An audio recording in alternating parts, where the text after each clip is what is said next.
Ever catch yourself focusing on what's wrong instead of what's possible? Or judging someone too quickly only to realize you were off? That's not a flaw. It's your brain doing what it was wired to do, taking shortcuts. In this special series, we're walking through my book, Seeing Sideways, one chapter at a time. Each episode explores a powerful cognitive bias that quietly shapes how we think, choose, and connect. These mental shortcuts helped our ancestors to survive, but today they can cloud judgment, limit perspective, and chip away at well-being. So this isn't about fixing your brain, it's about understanding it, so you can lead yourself with clarity, respond with intention, and build resilience from the inside out.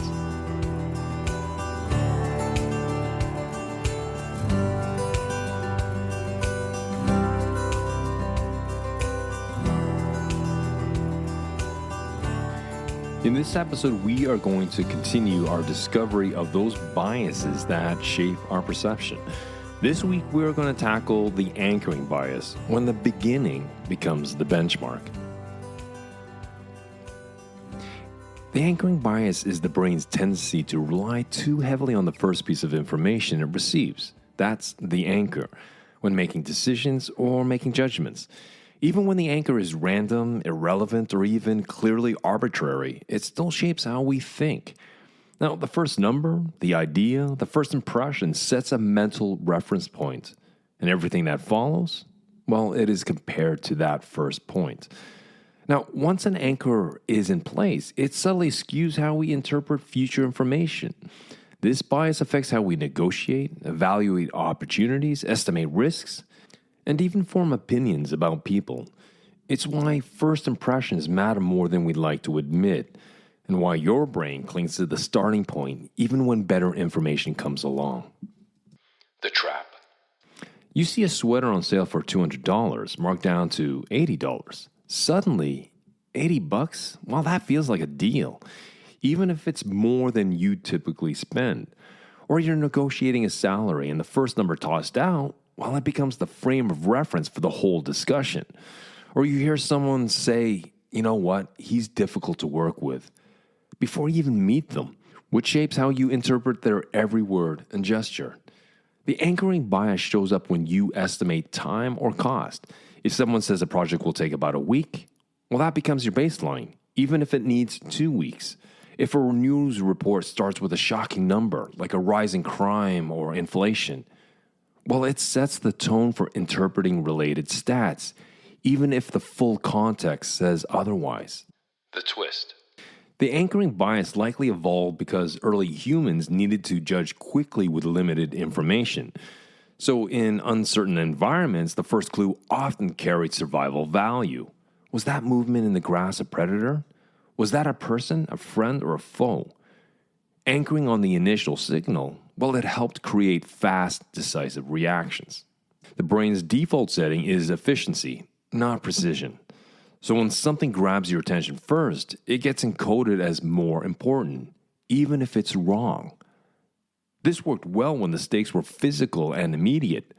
And so in today's data-heavy, nuanced world, anchoring can mislead us more often than it helps. The cost. Anchoring bias locks you into early assumptions. It can lead to poor decisions in hiring, pricing, negotiations, investments, and relationships. You name it, it will show up.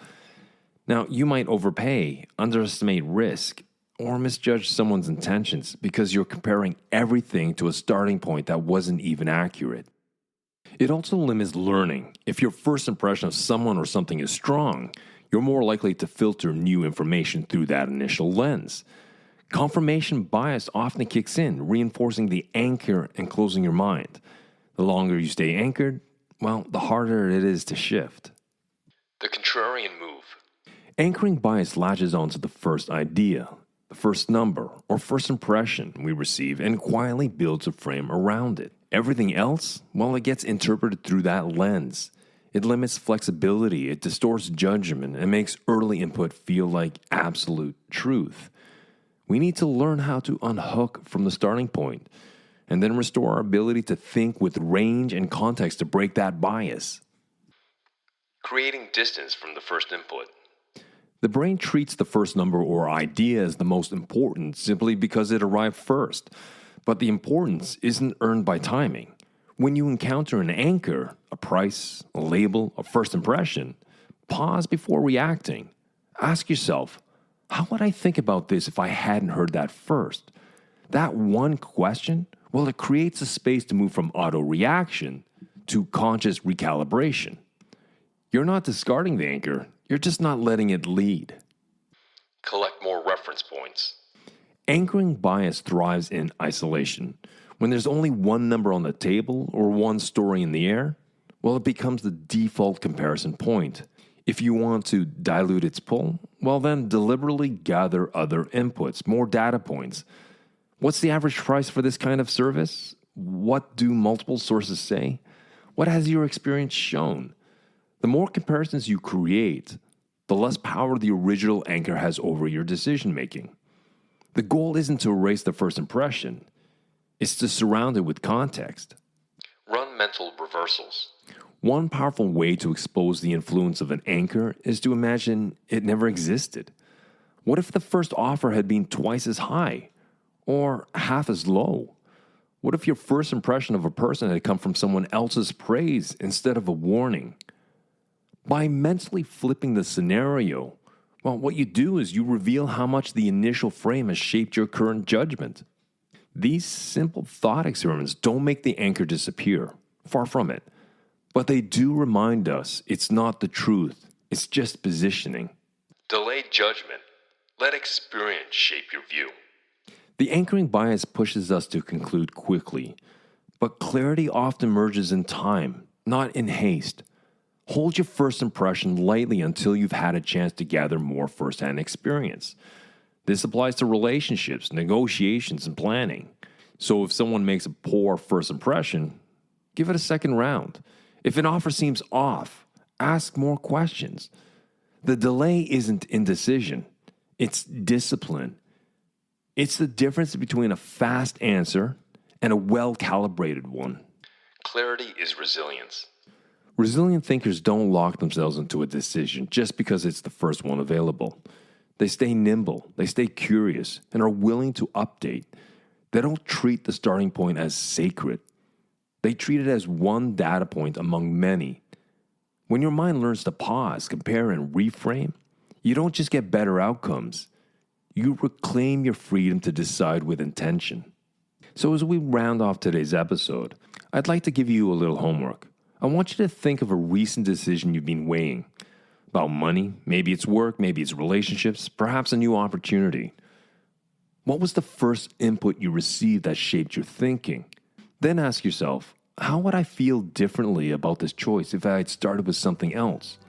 Or maybe nothing at all. In the next episode, we are going to talk about why your brain tunes into what's wrong more than right. And that's the negativity bias.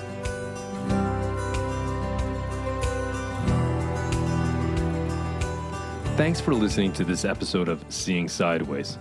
These biases aren't flaws. They're part of how our brains make sense of a complex world. But with awareness, we can move from reaction to reflection, from assumption to intention.